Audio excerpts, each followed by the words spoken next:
Abatsika rehetra minaran Jesosy.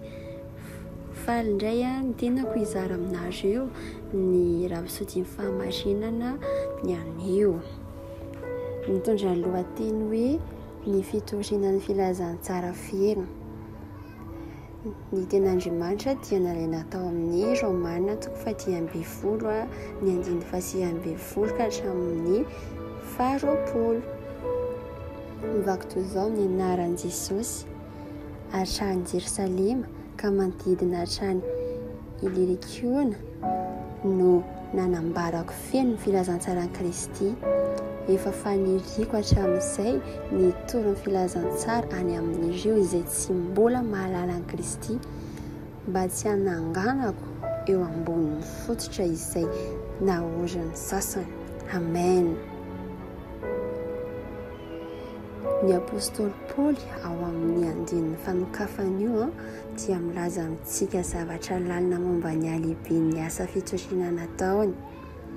Ny fanambarany fa nahatanteraka ny fitoriana, ny filazantsara izy dia midika fa mampita ny hafatry Kristy manontolo izy. Ka tsy nisy navelany hanakatsakana ny ezaka fitoriana ny filazantsara nataony. Raha lazaina amin'ny teny hafa dia avy any Jerosalema izay ivon'ny finoan'i Jiosy ka hatrany Ilirikiona dia nandeha nitety ny tany i Paoly. Namonjy fanahy izy nanangana fiangonana koa izy ary nitaiza kristiana tamin'ny finoana. Ny fanolorany tenany itory filazantsara ny amin'ireo faritra izay tsy nanononana ny Kristy dia noho ny faniriana anatratra izay mbola tsy tratra.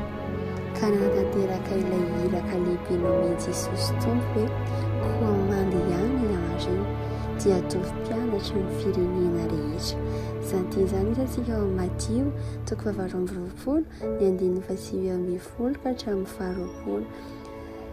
Mahatalanjona n'izany natakatra ny faharomeana ny amin'ny fanaparitahana ny filazantsara Paoly, satria fantany fa maro no mbola tokony handry ilay afatry ny famonjena izay manova fiainana.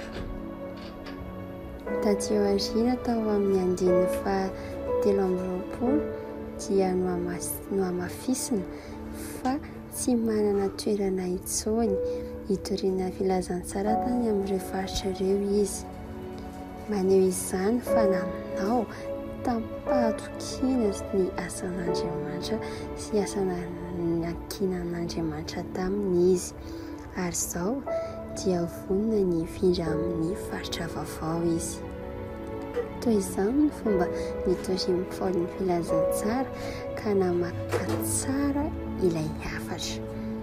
Hoe fankehitriny satria tsy misy antony intsony hitoerako amin'ireto sady efa maniry hatramin'ny taona maro hankany aminareo aho.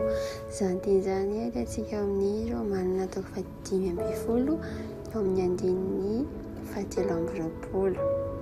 Iray amin'ireo zavatra miavaka natolotra ny Tompo atsika amin'ity taona ity ny fanatanterahana ny fitoriana ny filazantsara feno ny firenena rehetra.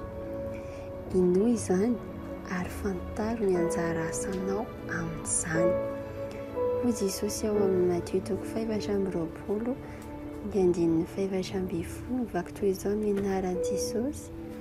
Ary hotoriana amin'izao tontolo izao ity filazantsara fanjakana ity ho vavolombelona amin'ny firenena rehetra dia vao tonga ny farany. Alleluia.